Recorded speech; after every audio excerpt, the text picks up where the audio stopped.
Hey, what is up there, boys and girls? Elton McFall here. It is a very unlike October type of day, meaning it is the 1st of October 2023 today, and it's probably about 24 degrees Celsius, and tomorrow is supposed to be like 29. I think the day after that, the same thing. So it's pretty freaking weird, let me tell you. It's very, not only that, it hasn't rained, I think, in probably almost 2 weeks. So, yes, that's right. It looks like it's an 87 Thunderbird Turbo Coupe that was made by Monogram in that year in '87. This is a kit that I got along with a bunch of other ones from a friend of mine a few months ago, and actually I had been planning to build a '39 Chevy Lowrider, a business coupe that I have, but after building so many cars from the '50s, '60s, and so forth, and I had that '70 Ford LTD Fire Chief that I actually filmed it right over there, but it's kind of rush hour right now, so I sort of want to like stay away from people. Anyway, I had this kit on my table because I had listed it for sale, and I had it on my table where I work on my computer and list stuff for sale and put up videos. And I thought, wait a minute, like I like this car. I like these cars. They're cars of my youth. I like them more now, like so many vehicles, than at that time. So I thought, you know what? I'm gonna build the damn thing. You know. So I open it up, I look at it, and I see, okay, everything looks like it's there, and, molded in red. Typical of car kits at that time, molded in red or blue or whatever. And I noticed, though, I says, there's no rims for the damn thing. There's no mags, there's no hubcaps, there's all the back rims, like the back plate rims. I said, oh shit, I said, all right, whatever, I'll, go through all the kits I have and look through the optional wheels that came with them, but a lot of the stuff I have is AMT kits. So so those didn't fit, because if you know AMT kits well, they usually come with two steel rods as axles. You slide them in the axles, and so that didn't work. And then I had, of course, I looked through the kits, some shitty kits my friend Matsur gave me, that some muscle cars that he had built, and some of them were Monograms Revell. So anyway, so now you're going to see what I've done, all right? So let's see. Let's see what I have done over here. Now, mind you, keep in mind, this is not mint condition. And this is really for fun more than anything. It's not a show car.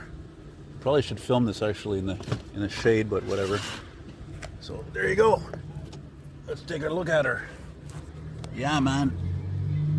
That's right. Okay, there's too much shadowing anyway. Oh boy. Like way too much shadowing. Yeah, I wasn't counting on that actually. It looks better in the shade though. Yeah. Let's see here. Yeah, there's too much shadow. Jesus. It's not good. Well, it doesn't look good in the sun anyway. It looks too green. So whatever. Doesn't matter. I wanted to catch those trees back there though. There we go. That looks pretty cool. See if I can set the camera down here like that. I can put the camera down and back her up there like Mr. Schmidt there. There we go. All right. So like I was saying, I couldn't find these are the only rims I could find that actually fit the damn thing.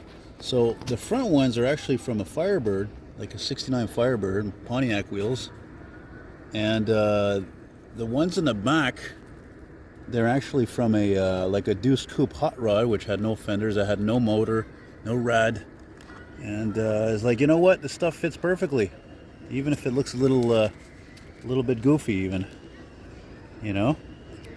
And the green, frankly, you know me, it hasn't been amazing for business this year. So what I just like, I got plenty of this green paint, this Krylon type of paint that I got from Canadian Tire. And you know what, it worked out perfectly. I did it one coat, it looked this shiny, and I'm like, you know what, one coat is fine, that's it, I'm not doing anything else. And yeah, painted the red stripe to finish things off on Friday. I actually finished this Friday. It's Monday today, the 1st. Sorry, the 2nd of October, excuse me, 2nd of October. And yeah, this actually turned out to be a little bit more daunting than I thought to film, because of the low shadow and there's kids over there hollering and throwing me off. That's okay, it's fine. That's fine. Let's see here, get a little... Oh yeah, and the thing with the hood though. Okay, well, the thing with the hood. Oh, mind you, you see, I should mention that I didn't bother putting a license plate on or a backup light because I thought it looked cool like that. Like those Continentals from the '90s. They had like a one-piece looking tail light. The hood, for some reason though, as much as I love the paint I did on this thing, I don't know why. I painted the hood twice green, and it bubbled up. It fucked up. So I said, the hell with it. I sanded it a third time. I stripped it, and I painted it black, and it doesn't look great, but whatever. Okay, so now this is where, as much as I'm a purist when it comes to old cars, not always the case.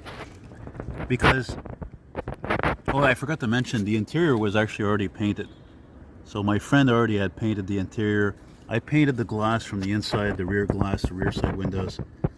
And also the underneath, I should mention, he had already painted the underneath.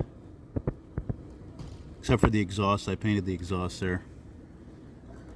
And what's funny about this model is that, as cool as it looks, it also looks like, what should I say, it looks kind of a little goofy, like the kind of guy who would have this wearing a mullet, and smoking Marlboros and listening to Journey, and it just looks like that kind of car, the 80s hot rod. And Jesus, Murphy, I gotta pause this a second. I can't even open the hood. Okay, well, I gotta open the hood. Yeah, it's not a turbo, man. It's not a turbo. I was gonna go with the flow. I look at the engine, this inline turbo 4-cylinder. I said, this thing is a boat for cars nowadays. Seriously, this car is huge. Everything today is small, I said, what could I I don't have any other V8s lying around. And then I had one of those kits my friend Mathieu gave me. He gave me like a 96 Corvette that he literally made it to look like it got bashed from every which way from Sunday, and it's all smashed up. And I look at the engine, I say, hey, that's probably a 5.7 liter 350. Pretty sure that's what it is. And yeah, repainted it. I found a blower from something else. And there you have it. The only thing I didn't do though was that I didn't hook up the exhaust headers because they didn't fit well with this dynamic, whatever we're going to call it. So well, I'm very happy with it. It's very cool, it's again, it's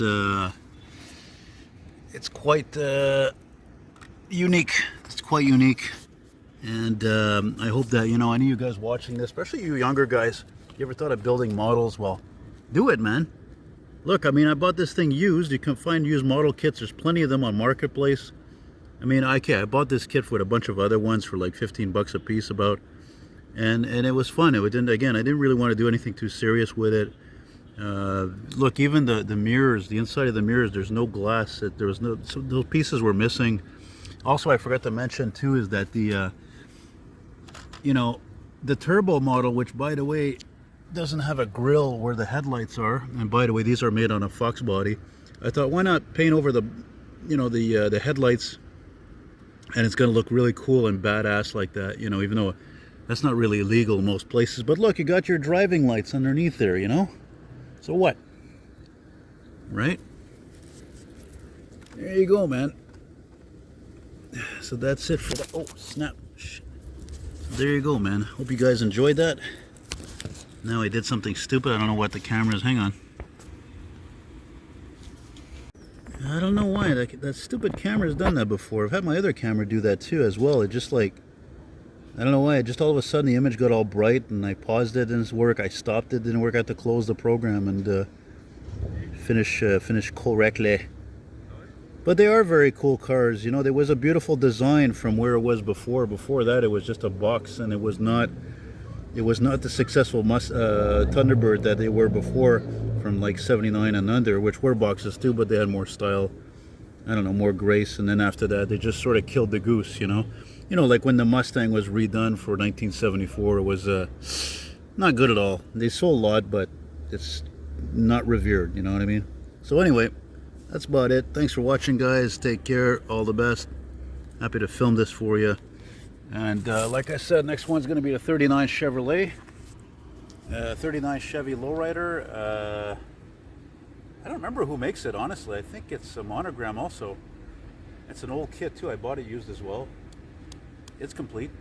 But let's look at that sign of the times we're in right now. October 2nd, the sun is almost all gone. It's all like almost 5:30, 6 o'clock.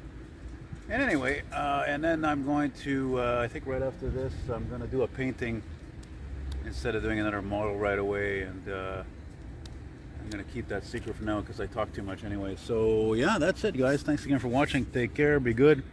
And I would actually sell this. Seriously, if somebody were to make me an offer I couldn't refuse, I'll sell it. So thanks again for watching. Bye, guys.